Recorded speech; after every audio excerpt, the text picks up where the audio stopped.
അപ്പൊ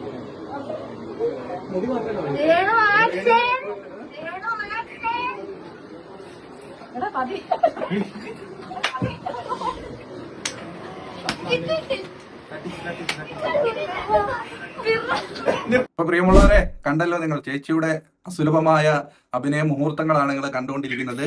ഇനിയിപ്പം ചേച്ചി നമ്മുടെ 2 യൂട്യൂബർമാർക്കെതിരെ ആഞ്ഞടിച്ചുകൊണ്ടുള്ള ഒരു വീഡിയോ കൂടെ ചെയ്തപ്പോണ്ട്. അപ്പൊ നമുക്ക് അതൊന്ന് കാണാം. അതിനുവേണ്ടിയാണ് ഈ വീഡിയോ ഞാൻ ചെയ്യാൻ തീരുമാനിച്ചത്.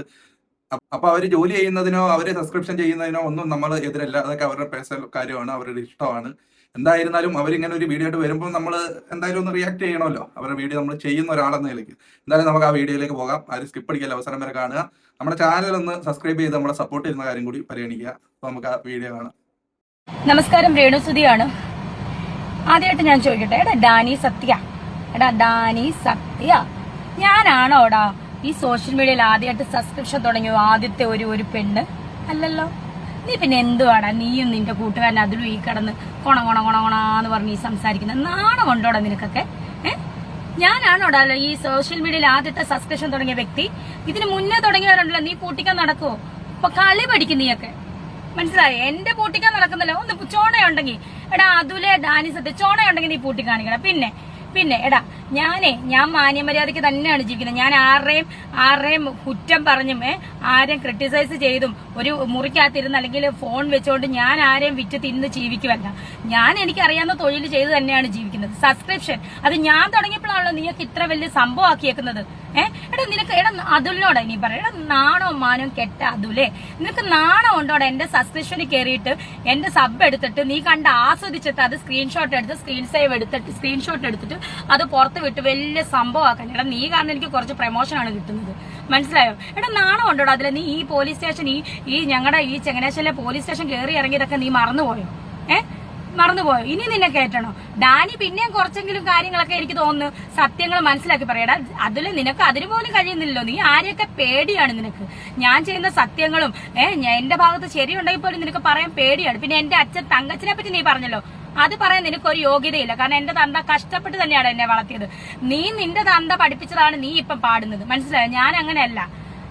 തന്തേന്ന് പറയാൻ പോലും പറ്റില്ല, അച്ഛൻ എന്നാണ് ഞാൻ പറയേണ്ടത്. പക്ഷെ തന്തേന്ന് എന്റെ വായിൽ ഞാൻ അനാവശ്യ വാക്ക് പറയുന്നില്ല, അച്ഛൻ തന്നെ പറയാം. തന്തേന്ന് പറഞ്ഞാൽ ക്ഷമിക്കുക, അച്ഛൻ തന്നെ ഞാൻ പറയാം. നിന്റെ അച്ഛൻ പഠിപ്പിച്ചാണ് നീ ഇപ്പൊ പാടുന്നത്. പക്ഷെ എന്റെ അച്ഛൻ എന്നെ കഷ്ടപ്പെട്ട് വളർത്തിയതാണ്, മനസ്സിലായോ? നീ ഈ കിടന്ന് പറയുന്നത് നിനക്ക് നാണമാകുന്നില്ലേ? അതുപോലെ നിനക്ക് നിർത്താറായിട്ടില്ല ഇത്? സബ്സ്ക്രിപ്ഷൻ നീ വാതോരാതെ പ്രസംഗിക്കുന്നല്ലോ. എന്റെ അച്ഛനെ പറ്റിയും പ്രസംഗിക്കുന്നത്. നിനക്ക് എന്ത് യോഗ്യതയാണ് പറയാൻ? അതുപോലെ ഡാനി സത്യനും അവനും കേൾക്കണം. ഇവനുമാണ് ഒരു സൈഡ്.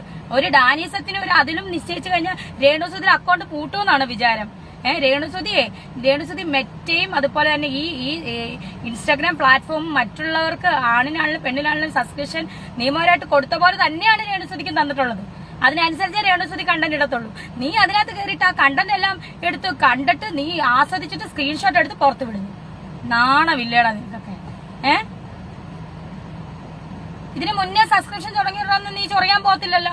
രേണുസുതിനെ മണ്ടക്കെട്ട് കയറിക്കോ കേട്ടാ. ഇത് നിന്നോടുള്ള അവസാന വാണിംഗ് ആണ്. ഡബിള്. അപ്പൊ 2 പേര് ചേർന്ന രേണുസുതിയുടെ മേത്തോട്ട് കയറാൻ പോകുന്നത്. നിങ്ങൾ എന്തുവാണ് കാണിക്കുന്നത്? നിങ്ങൾ ചേച്ചിയുടെ സബ്സ്ക്രിപ്ഷൻ എടുത്തിട്ട് വീഡിയോ കണ്ട് ആസ്വദിച്ചിട്ട് അതെല്ലാം കൊണ്ടുവന്ന് ലീക്കാക്കി പുറത്തു വിടുവാണ്. ഒരു മര്യാദയൊക്കെ കാണിക്കേണ്ടേ? എന്തുവാടേ ചേച്ചിക്ക് എത്ര രോഷമുണ്ട്? ആ വിഷമം നിങ്ങൾ കാണാതെ പോകില്ലേ? എന്തായാലും ചേച്ചിക്ക് ഒരു വാക്കൂടെ പറയാനുണ്ട് നിങ്ങളോട്, അതോടെ കേട്ടിട്ട് നമുക്ക് അവസാനിപ്പിക്കാം. ഞാൻ എന്തായാലും വീട്ടിൽ തന്നെ ഇരിക്കും, ഒരു പണിക്കും പോകാതെ. നീയും നിന്റെ കൂട്ടുകാരൻ ഡാനിയും കൂടെ കിട്ടുന്ന പൈസ ഇന്ന് അല്ലെങ്കിൽ ജോലി ചെയ്ത പൈസ ഇന്ന് എനിക്കും എന്റെ കുടുംബത്തിനും എന്റെ കുഞ്ഞിനും കൂടെ നീ ചെലവിന് ഞാൻ ഇരിക്കാം. എന്തായാലും എനിക്കും കെട്ടിയവനില്ലല്ലോ, മരിച്ചു പോകും. അപ്പൊ നീ കൊണ്ട് ചെലവിന് ഞാൻ വീട്ടിലിരിക്കാം. പിന്നെ എന്നെ അനുകൂലിച്ച് പറയുന്നോണ്ടാണല്ലോ നീ ഈ സജിന ചേച്ചിനെ ശ്രീധുവിനൊക്കെ എടുത്തിട്ട് ഇറക്കി കയറ്റുന്നത്. എടാ അവരെങ്കിലും വേണ്ടേടാ സത്യം മനസ്സിലാക്കി സംസാരിക്കാൻ. എന്തുവാടെ ഒരു വിധവയായിട്ടുള്ള സ്ത്രീ ജീവിച്ച് പോട്ടടെ എങ്ങനെയും. ആദ്യം കണ്ട വീഡിയോസ് ഒക്കെ ഒരു വിധവയുടെയാണ്, അതവിടെ ഇരിക്കട്ടെ, അതവരുടെ ഇഷ്ടം. ചെമ്പരത്തി ബാറൊക്കെ ഉദ്ഘാടനം ചെയ്ത് ദുബൈയിലും ബഹ്റൈനിലും ഒക്കെ ആയിട്ട് ചേച്ചി ഒന്ന് കറങ്ങി അടിച്ച് നടക്കുവാടെ, വിധവയല്ലയോ? അവരെന്തിനാ നിങ്ങളിങ്ങനെ ബുദ്ധിമുട്ടിക്കുന്നത്? ഇനിയെങ്കിലും അതിലെ നിങ്ങളൊന്ന് മനസ്സിലാക്കണം കേട്ടോ ചേച്ചിയുടെ അവസ്ഥ.